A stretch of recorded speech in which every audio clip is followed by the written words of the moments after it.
Hey guys, my name is Ash, and today I'm going to show you how to draw Jirachi. The first thing I like to start off with is the head. I'm going to start off with a nice round circle.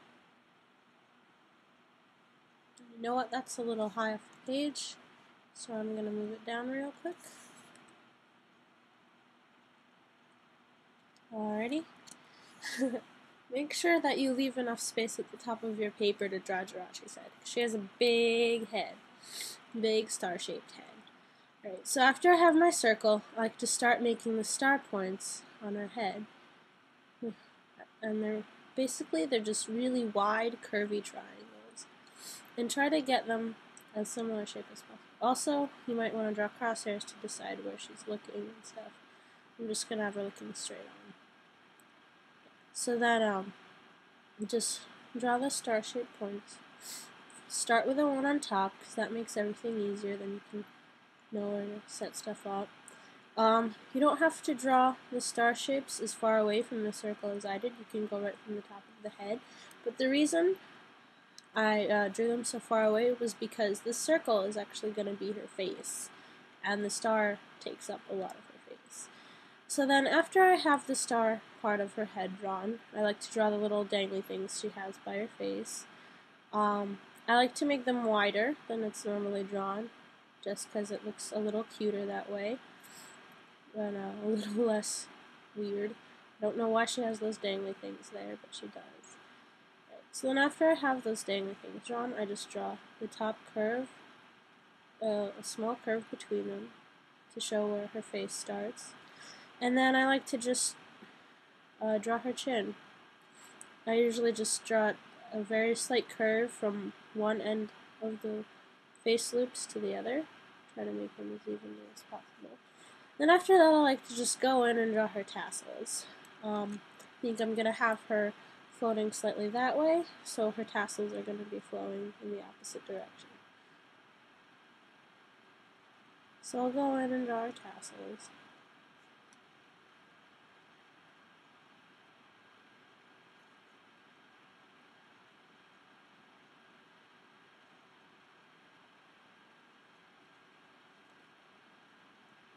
And then after I've got her tassels in, I like to start on her face. Jirachi has two small oval eyes, like so.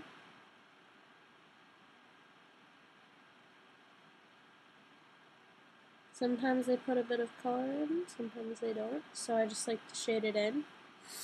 Then I go ahead and draw the other eye. I try to always draw out the other eye, even though I'm in Photoshop and I could just copy paste, because it's best to know how to do things properly, like especially if you're drawing on regular paper. I think I actually got it pretty good this time. This eye might be like a tiny bit bigger than the other, but they're pretty much even. So then after I have both her eyes drawn, I like to draw her smile. She's usually smiling, sometimes a little close smile, but in most pictures you see her with an open mouth smile. She always has this big happy grin on her face, because Jirachi makes dreams come true, so she's always happy to do that. This big wide smile. Let's draw on her tongue, a little space for her throat.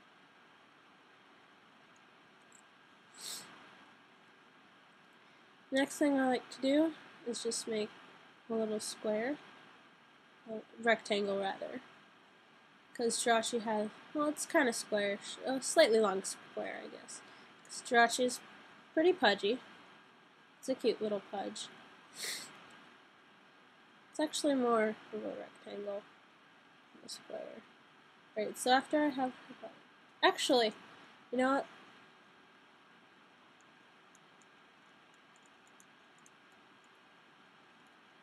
Alright, so now I'm going to go and draw in Jirachi's body.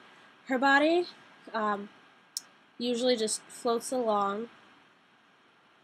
Her body kind of moves a little bit like her tassels do. I've noticed a lot of the times the way she moves, it's her head moves and then her body follows.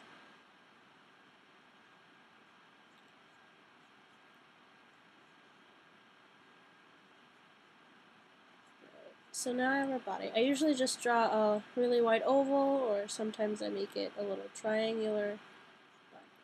Sometimes I do a square, like a longer square. The body is actually shorter than that, so I'm going to go ahead and fix that. Feel free to make mistakes. Everybody makes mistakes. That's why we have erasers and stuff. That's about right. Really wide. So then I like to go and draw Jirachi's legs. Jirachi has small little triangle legs. Really even. And then drawing the belly line.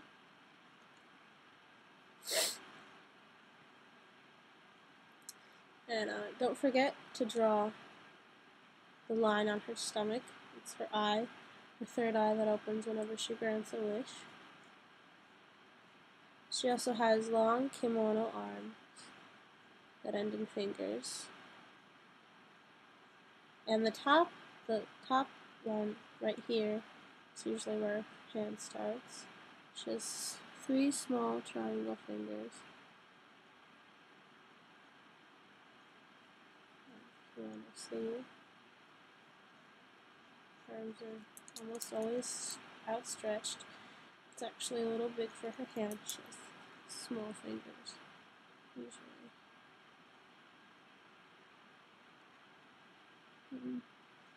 The middle one is almost always pointing up. And her other one, slightly up.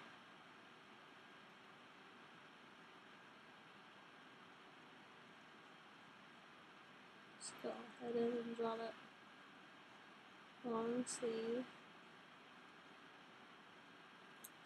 And then Jirachi also has little flowy things on her back, so I usually just go in, make a curvy line, make sure those lines follow the movements, and they work kind of like fabric. And they're a little ripply.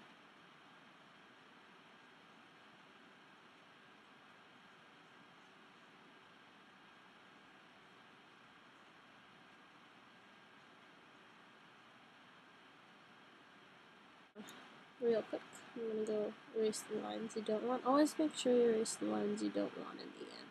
Because if you want to go in and color it, makes things a lot easier.